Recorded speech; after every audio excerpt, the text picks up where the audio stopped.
Assalamualaikum warahmatullahi wabarakatuh. Apa kabar anak-anak ibu? Masih sehat kan? Hari ini kita lanjutkan lagi pelajaran kita dengan subtema mengakui nama-nama Allah Subhanahu wa taala yang indah dalam kehidupan. Jangan lupa berdoa terlebih dahulu. Bismillahirrahmanirrahim. Rabbi zidni ilma warzuqni fahma wa amalan sholihah. Amin. Pada pertemuan yang lalu kita sudah membahas tentang makna Asmaul Husna As-Somad, Al-Muqtadir, Al-Muqaddim, dan Al-Baqi. Nah, hari ini kita lanjutkan tentang mengakui nama-nama Allah Subhanahu wa taala yang indah dalam kehidupan. Nah, anak-anak ibu, apakah kalian sudah memahami makna nama-nama indah Allah Subhanahu wa taala atau Asmaul Husna As-Somad, Al-Muqtadir, Al-Muqaddim, dan Al-Baqi?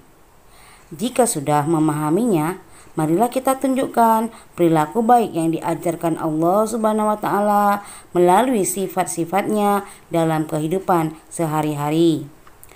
Mengubah perilaku menjadi lebih baik memang tidak mudah. Perlu kejujuran, usaha yang sungguh-sungguh, disiplin, dan penuh tanggung jawab. Nah, anak-anak ibu, sekarang kita bahas satu-satu. Yang pertama, mengakui sifat As-Somad. Ayo anak-anak ibu, kita mengulang bacaan dan makna As-Somad hingga hafal. As-Somad artinya yang maha dibutuhkan.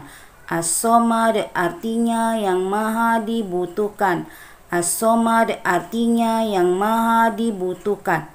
Nah, mengulang-ulang bacaan Asmaul Husna merupakan perbuatan mulia. Mengulang bacaan Asmaul Husna bisa menjadi doa. Bukankah makna As-Somad adalah yang maha dibutuhkan? Seperti yang terdapat dalam surah Al-Ikhlas ayat kedua, Allahus Somad, yang artinya Allah Subhanahu wa taala tempat meminta segala sesuatu. Jadi, kita pun harus selalu mohon bantuannya hanya kepada Allah Subhanahu wa taala. Nah, sekarang bagaimana pengakuan kita atas sifat As-Somad? Yang pertama, menjadikan Allah Subhanahu wa taala sebagai tempat meminta yang utama dalam semua keinginan kita yang baik. Yang kedua, berusaha menjadi orang yang bermanfaat bagi orang lain dalam kehidupan sehari-hari.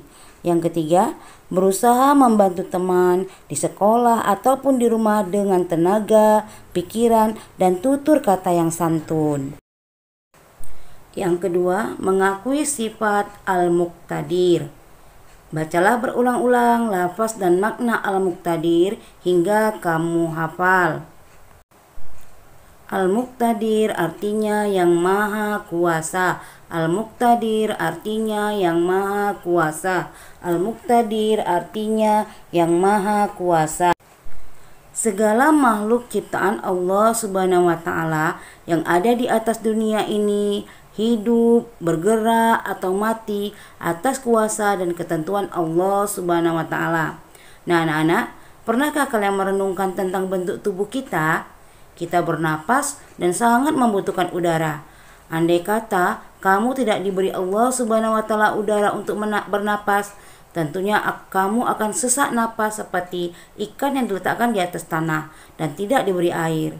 Juga gunung-gunung api meletus yang mengeluarkan material yang banyak sehingga merusak rumah-rumah di sekitarnya. Bahkan bisa menelan korban jiwa, dan masih banyak lagi bencana alam yang menelan korban. Semua peristiwa tersebut terjadi atas izin Allah Subhanahu wa taala. Allah Subhanahu wa taala mudah saja untuk menciptakan dan juga menghancurkannya.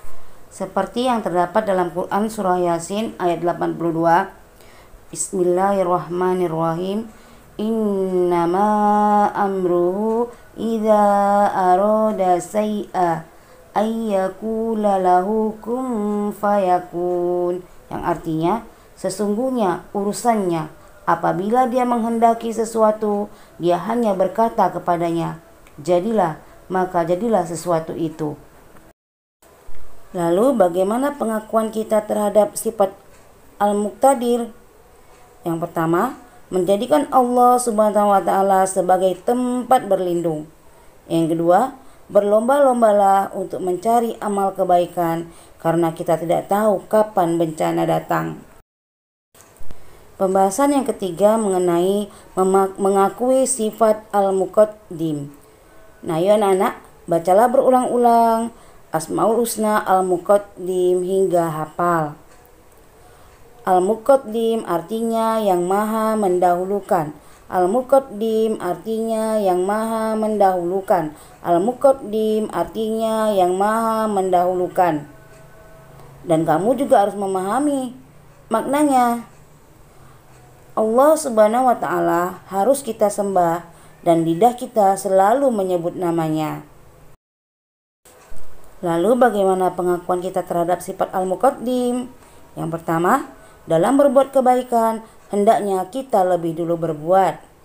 Yang kedua, mengerjakan sesuatu yang bermanfaat untuk masa depan dan jangan mengerjakan perbuatan yang sia-sia dan merugikan orang lain.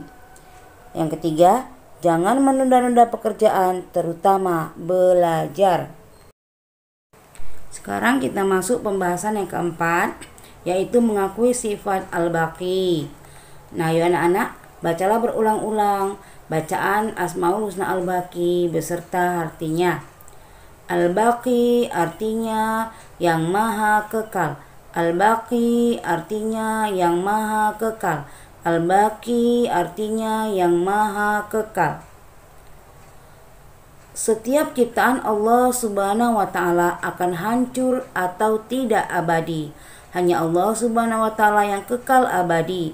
Allah Subhanahu wa taala yang maha kekal itulah yang harus kita sembah dan lidah kita selalu bertasbih kepadanya.